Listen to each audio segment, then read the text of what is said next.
Hello students, मैं हूं Shubham Goswami and welcome back to Shubham lecturer channel. Student, अगर आप 12th में हैं और बोर्ड एग्जाम 2022 की तैयारी कर रहे हैं तो ये वीडियो आपके लिए बहुत ही इंपॉर्टेंट है, क्योंकि बहुत सारे स्टूडेंट कमेंट कर रहे थे कि sir 12th English model paper पर वीडियो बनाइए, यानी कि 2022 में 12th इंग्लिश का पेपर किस प्रकार से आएगा। देखिए, आपका जो 12th इंग्लिश का सिलेबस है वो चेंज हो चुका है। ऐसे में आपको जानना जरूरी है कि 2022 में आपके बोर्ड एग्जाम में पेपर किस प्रकार से आएगा। इस वीडियो में हम सब कुछ डिस्कस करेंगे, कौन से क्वेश्चन कितने नंबर के आएंगे, कितना क्वेश्चन प्रोज से आएगा, पोएट्री से, सप्लीमेंट्री से, ठीक है, ग्रामर से क्या आएगा, आपको लेटर कौन कौन से लिखने हैं, सब कुछ हम इस वीडियो में डिस्कस करेंगे। तो ये वीडियो उन सभी स्टूडेंट्स के लिए इंपॉर्टेंट है जो 12th में है और 2022 बोर्ड एग्जाम की तैयारी कर रहे हैं।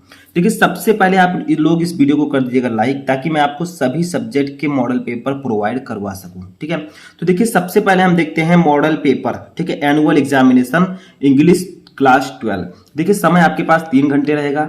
मार्क जो होगा वो 100 मार्क का होगा। ठीक है, यहाँ पर आपको कुछ इंस्ट्रक्शन दिए रहेंगे, यानी कि निर्देश। सबसे पहले पेपर जब आपको मिलेगा तो आपको निर्देश को पढ़ लेना है। देखिए क्या कहा गया है, first 15 minute are allotted to the candidate for reading the question paper. यानी कि जो पहले 15 मिनट हैं, 3 घंटे 15 मिनट का पेपर है, तो जो 15 मिनट है वो आपको क्वेश्चन पेपर पढ़ने के लिए दिया गया है। ठीक है, सेकंड है, this question paper is divided into 4 section A B C and D. यानी कि ये क्वेश्चन पेपर 4 सेक्शन में होगा, section A, section B, section C and section D. ठीक है, 4 सेक्शन में आपका क्वेश्चन पेपर डिवाइड होगा। देखिए पूरा सिलेबस चेंज हो चुका है। सेकंड देखिए, all question from the 4 section are compulsory. यानी कि चारों सेक्शन के सभी क्वेश्चन जो है आपको करना अनिवार्य है। तीसरा है आपका निर्देश, marks are indicated against each question. यानी कि जो क्वेश्चन आपके हैं उसके आगे मार्क दिया गया है कि कितना क्वेश्चन, कौन सा क्वेश्चन कितने नंबर का आएगा। उसके बाद read the question very carefully before you answer them. यानी कि आपको क्वेश्चन को ध्यान से पढ़ना है आंसर देने से पहले। तो ये तो था आपका इंस्ट्रक्शन। अब देखते हैं आपका पेपर किस प्रकार से आएगा। तो देखिए, सेक्शन ए का जो नाम दिया गया है वो है रीडिंग सेक्शन। ठीक है, सेक्शन ए को रीडिंग सेक्शन नाम दिया गया है। सेक्शन बी जो आपका होगा राइटिंग होगा, सेक्शन सी ग्रामर होगा। तो सेक्शन ए में रीडिंग आपको करना है। उसमें करना क्या होगा, देखिए, read the following passage carefully and answer the question that follow. यानी कि आपको पैसेज दिया गया है एक बड़ा सा, ठीक है, उसको आपको ध्यान से पढ़ना है। उसके नीचे क्वेश्चन दिया गया है, ठीक है, उसका आपको आंसर देना है। टोटल ये आपका 15 नंबर का रहेगा। देखिए, अभी मैं सब कुछ बताऊंगा। देखिए, सबसे पहले आपको इस पैसेज को पढ़ना है ध्यान से, फिर उसके बाद में इस सेकंड वाले पैसेज को पढ़ना है, नंबर दिया गया है इसको पढ़ना है, फिर थर्ड वाले इसको पढ़ना है। ठीक है, उसके बाद में देखिए इधर फोर्थ भी दिया गया है, ध्यान से देखिएगा। ये देखिए आपका फोर्थ है ये पैसेज। ठीक है, अब चारों को आपने पढ़ लिया।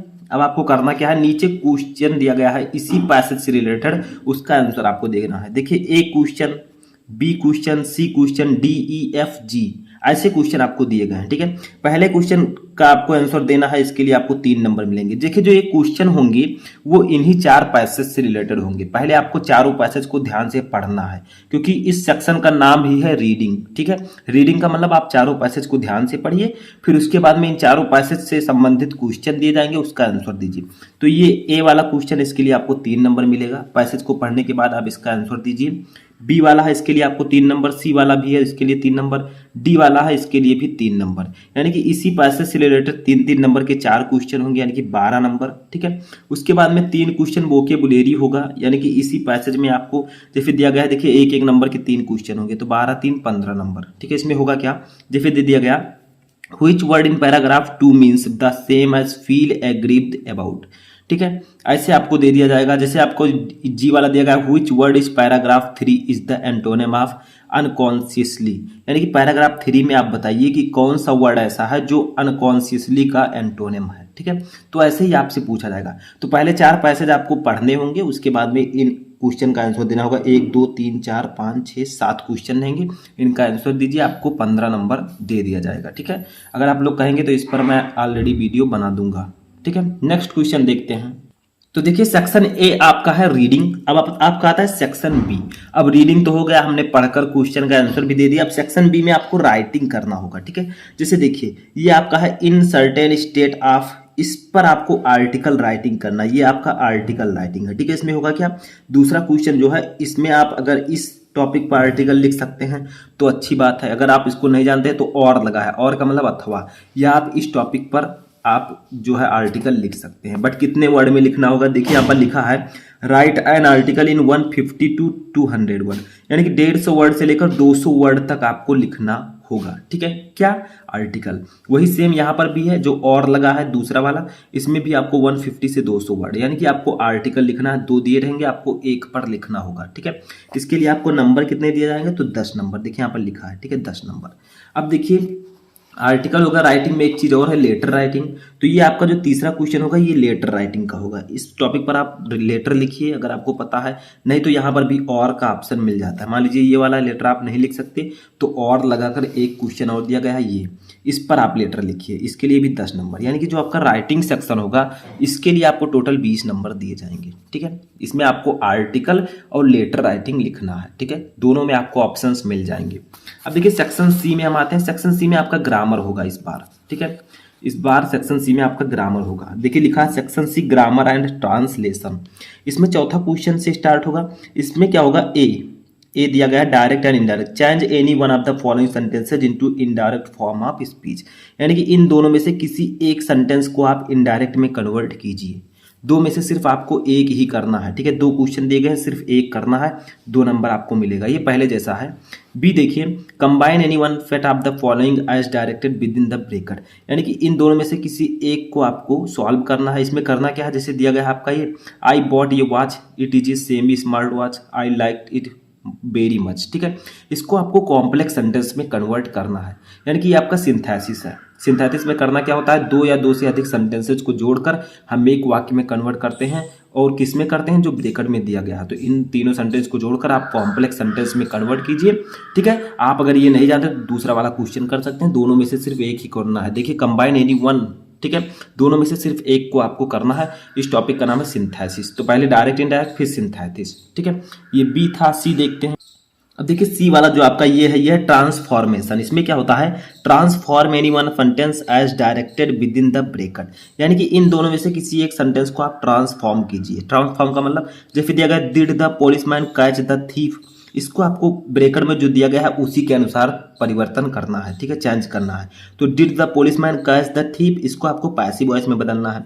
तो इस सेंटेंस को पैसिव वॉइस में ट्रांसफॉर्म कीजिए। ठीक है, ये नहीं आता तो आप इसको कर सकते हैं, no other girl in the class is so beautiful as Renu, इसको आप सुपरलेटिव डिग्री में ट्रांसफॉर्म कीजिए। तो आपको करना क्या होगा? जो ब्रेकेट में दिया गया है उसी में आपको ट्रांसफॉर्म करना है। ठीक है, समझ में आया? ये पॉजिटिव डिग्री है, इसको आपको सुपरलेटिव डिग्री में कन्वर्ट करना है। इसके लिए आपको 2 नंबर दिया जाएगा। ठीक है, नेक्स्ट क्वेश्चन हमारा डी नंबर है, correct any one of the following sentences, यानी कि 2 सेंटेंस आपको दिए गए हैं, इन दोनों में से किसी एक सेंटेंस को करेक्ट कीजिए। ये आपका सिंटैक्स। सिंटैक्स में होता क्या है? सेंटेंस दे दिया गया, उसमें कुछ गलती होगी जो आपको सही करके लिखना होगा, तो ये आपका सिंटैक्स ही है। ठीक है, इसके लिए आपको 2 नंबर मिलेगा, सिर्फ एक को आप सही कीजिए। जैसे he has received a letter yesterday, ठीक है, तो यहाँ पर आपको हैज़ नहीं लगाना है, he received a letter yesterday सिर्फ लिख देना, आपका ये सही हो जाएगा। तो इसीलिए मैं कहता हूँ जो भी इंग्लिश ग्रामर में पढ़ा रहा हूँ, अगर आप 12th में हैं तो उसको पढ़ते रहिए। इसमें ई वाला जो क्वेश्चन होगा, इसमें क्या होगा? ये आपका ऑब्जेक्टिव टाइप होगा। जैसे देखिए, choose the correct meaning of each of the following idiom and phrases, phrasal verb, यानी कि फ्रेजल वर्ब ये आपका आइडियम्स एंड फ्रेजेज है। इसमें जैसे आपका है बैग एंड बैबेज। ठीक है, इसका आपको सही इसका मीनिंग चूज करना है। ए है ऑल द क्लोथिंग, बी है विदाउट एनी बिलोंगिंग, सी है लीव, डी है विथ ऑल वंस बिलोंगिंग। तो इसका सही अर्थ क्या होगा? बैग एंड बैबेज का मतलब बोरिया बिस्तरा, जिससे आपका लीव हो जाएगा सही। ठीक है, ऐसे सेकंड देखिए, टू एंड इन स्मोक। ठीक है, इसका आपका सही मीनिंग क्या होगा आइडियम्स एंड फ्रेजेस का? To come to nothing, to gain importance, to reach target, to praise oneself. ठीक है, तो ये आपका हो जाएगा। ठीक है, समझ में आया? तो ये आपका आइडियम्स एंड फ्रेजेस होगा जो कि ऑब्जेक्टिव होगा। इसमें आपको क्वेश्चन दे देगा टू एंड इन स्मोक, अब आपको चूज करना है इसका सही मीनिंग क्या होगा। ठीक है, तो सब मैं आपको पढ़ा चुका हूँ। नेक्स्ट हमारा ये भी आपका वही है। ठीक है, ये भी आपका आइडियम्स एंड फ्रेजेस है। इसमें क्या है देखिए, तो देखिए ये भी आपका आइडियम्स एंड फ्रेजेस है। इसमें आपको क्या करना है देखिए, जैसे choose the option which best express the meaning of underlined idioms and phrases, phrasal verb of the following sentence. जैसे है in spite of the effort of all peace loving people, world peace is still a fire cry. तो इसमें आपको करना क्या है? इसका सही मीनिंग आपको बताना है कि ये जो स्टिल ये फेयर क्राई, ठीक है, स्टिल ये फार क्राई। देखिए आपको क्या करना है, choose the option which best express meaning of underlined idioms and phrases, यानी कि इसका जो मीनिंग होगा एक्चुअल मीनिंग, बेस्ट मीनिंग होगा वो इन चारों में से कौन सा होगा, ठीक है। ऐसे सेकंड आपका Sumit has to look high and low before he could find his scooter key, ठीक है। तो ये जो आपका हाई एंड लो है, इसका एक्चुअल और सही मीनिंग इन चारों में से कौन सा होगा, ये आपको चूज करना है एडम्स एंड फ्रेज का, ठीक है। नेक्स्ट हमारा सिनोनिम्स है। यहाँ पर आपको बताना है choose the correct synonyms of each of the following word, यानी कि जैसे आपका है फर्स्ट डिलाइट, ठीक है। तो डिलाइट का आपको सही सिनोनिम्स यहाँ पर बताना है कि इसका सिनोनिम सही वाला कौन सा होगा, ठीक है। समझ में आया। अच्छा सेकंड हमारा है ओवरकम। ओवरकम का सही सिनोनिम क्या होगा, जैसे डिलाइट है, डिलाइट का मतलब क्या होता है, खुशी या आनंद, ठीक है। तो आप इसका प्लेजर देख सकते हैं, आप लोग देख लीजिएगा, मैंने आपको ऑलरेडी पढ़ा दिया है।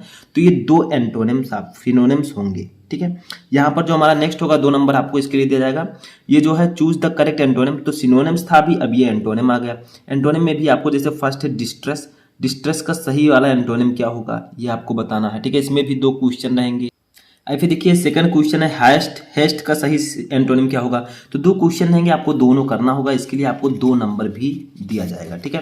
अब नेक्स्ट क्वेश्चन अपना देखते हैं, ये substitute 1 word for the following group of expressions, यानी कि आपको 1 वर्ड सब्सटीट्यूशन यहाँ पर बताना है। जैसे देखिए द साइंस ऑफ ये फ्लाइंग एरोप्लेन, ठीक है, यानी कि एक उड़ते हुए हवाई जहाज का विज्ञान, उसको हम एक वर्ड में क्या कहेंगे, 1 वर्ड में, ठीक है। ऐसे सेकंड है ये person who looks to the dark side of thing, तो ये आपको बताना है, 2 नंबर आपको मिलेगा, ये सब मैं आपको ऑलरेडी पढ़ा चुका हूँ, ठीक है। नेक्स्ट है choose the correct word which will correctly completed the given sentences, यानी कि जैसे आपका ये है, यहाँ पर जो फिल इन द ब्लैंक्स है, खाली स्थान है, इसमें आपको इन चारों में से कौन सा भरना है, यही आपसे पूछा जा रहा है, ठीक है। इसके लिए आपको 2 नंबर दिया जाएगा, ठीक है। समझ में आया। अब नेक्स्ट देखते हैं, 2 क्वेश्चन है, 2 नंबर। नेक्स्ट क्वेश्चन हमारा है ग्रामर में, ये ट्रांसलेशन है, translate the following passage in English, यानी कि ये हिंदी में एक पैसेज दिया जाएगा, उसको आपको इंग्लिश में ट्रांसफॉर्म करना होगा। आपको 2 पैसेज दिए रहेंगे, एक ये, अगर ये आपको नहीं पता है तो और लगा हुआ है, आप ये वाला कर सकते हैं, ठीक है। तो दोनों में से किसी एक को आपको करना है, 5 नंबर आपको इसके लिए दिया जाएगा। समझ में आया। तो ये सेक्शन सी का ग्रामर पोर्शन था। अब एक सेक्शन हमारा और आता है सेक्शन डी, यहाँ पर आपका लिटरेचर है, जो आपका प्रोज है, पोएट्री है, सप्लीमेंट्री रीडर है, इनमें से क्वेश्चन किस प्रकार से आएंगे। देखिए answer any 2 of the following question in about 30 words, यानी कि 3 क्वेश्चन आपको दिए जाएंगे, आपको सिर्फ 2 क्वेश्चन का आंसर लिखना, 4 नंबर का रहेगा। ये आपका जो होगा, ठीक है, ये किससे होगा, ये आपका इंग्लिश प्रोज से होगा, ठीक है, जो इंग्लिश प्रोज आपका है। तो देखिए यहाँ पर आपके जो इंग्लिश प्रोज से 3 क्वेश्चन दिए जाएंगे, 2 आपको करना होगा, एक क्वेश्चन का 4 नंबर, 2 क्वेश्चन का 8 नंबर दिया जाएगा, ठीक है। जो हमारा नेक्स्ट क्वेश्चन है वो यहाँ पर है, देखिए ये हमारा सी वाला क्वेश्चन है। तो ये 3 क्वेश्चन रहेंगे, आपको 2 ही करना होगा, ठीक है। ऐसे नेक्स्ट हमारा 7वां क्वेश्चन रहेगा, answer any one of the following question in about 60 word, ठीक है। यहाँ पर आपको इनका भी क्वेश्चन का आंसर देना है, लॉन्ग क्वेश्चन रहेंगे आपका इंग्लिश प्रोज से, ठीक है। इंग्लिश प्रोज का ये लॉन्ग क्वेश्चन होगा, answer any one of the following question in about 60 word, यानी कि इन दोनों में से किसी एक का आपको क्या करना है, क्वेश्चन का आंसर देना। जैसे आपका है why was it so difficult for the teacher to leave his school, ये द लास्ट लेसन चैप्टर से है, ठीक है। इसका आपको सही आंसर देना है लगभग 60 वर्ड में, ये लॉन्ग क्वेश्चन होगा, 7 नंबर के लिए, एक ही आपको दोनों में से करना होगा, ठीक है। नेक्स्ट क्वेश्चन हमारा 8वां है, read the given extract and answer the question that below, यानी कि ये आपका पोएट्री से होगा। जैसे आपका ये लाइन दे दिया गया, एक्सट्रैक्ट है ये, ठीक है, ये आपका लाइन दे दिया गया। अब आपको करना क्या है, इसके नीचे क्वेश्चन रहेगा, उसका आंसर देना होगा। जैसे 3 क्वेश्चन इसी एक्सट्रैक्ट से रिलेटेड है, ठीक है, ये किसी चैप्टर से पोएट्री के दे दिया गया आपको। अब आपको कह रहा है ये पढ़िए ध्यान से और इसके नीचे 3 क्वेश्चन दिए गए हैं, उसका आंसर दीजिए, आपको 6 नंबर दिया जाएगा। तो ये तीनों क्वेश्चन का आंसर आप दे देंगे तो आपको 6 नंबर मिल जाएगा, ठीक है। तो ये पोएट्री से होगा, जो कि यहाँ पर आपको क्वेश्चन का आंसर देना है। 9वां क्वेश्चन भी हमारा पोएट्री से है, give the central idea of any one of the following poems, यानी कि इन दोनों पोएम्स में से किसी एक का सेंट्रल आइडिया लिखिए, 4 नंबर, ठीक है। नेक्स्ट क्वेश्चन हमारा है 10 number, answer any 2 of the following questions in about 30 word, ये आपका होगा सप्लीमेंट्री रीडर से, ठीक है, विस्टास जो आपका है सप्लीमेंट्री रीडर, उससे ये क्वेश्चन होगा। इसमें से आपको करना क्या है, 3 क्वेश्चन रहेंगे, 3 में से किसी 2 क्वेश्चन का आपको आंसर देना है, 8 नंबर इसके लिए आपको दिया जाएगा। देखिए यहाँ पर द टाइगर किंग का क्वेश्चन है, शुड विजार्ड हिट मॉमी का है, on the face of it, ठीक है। तो इसमें से आपको 3 क्वेश्चन दिए जाएंगे, 2 आपको करना होगा, ठीक है, सप्लीमेंट्री रीडर से। नेक्स्ट क्वेश्चन हमारा है 11 नंबर, ये भी आपका सप्लीमेंट्री रीडर से होगा लॉन्ग क्वेश्चन। देखिए, answer any one of the following question in about 60 word, यानी कि दोनों क्वेश्चन में से किसी एक क्वेश्चन का आपको आंसर देना है लगभग 60 वर्ड में। ठीक है, तो ये जो होगा आपका सप्लीमेंट्री रीडर का लॉन्ग क्वेश्चन होगा। तो यही आपका सेक्शन डी में आपका प्रोज, पोएट्री एंड सप्लीमेंट्री से रिलेटेड क्वेश्चंस पूछे जाएंगे। तो यहाँ पर आपका जो इंग्लिश का मॉडल पेपर है वो यहीं पर समाप्त होता है। ये आपका 100 नंबर का पूरा पेपर होगा। तो आई होप कि आपको पूरा पेपर पैटर्न समझ में आ चुका होगा। ठीक है, ऐसे ही किसी और सब्जेक्ट का मॉडल पेपर जल्द ही मैं लेकर आऊँगा। तो कैसा लगा आपको वीडियो कमेंट बॉक्स में बताएं। हम मिलेंगे नेक्स्ट वीडियो में नेक्स्ट टॉपिक के साथ। तब तक आप लोग अपनी तैयारी करते रहें।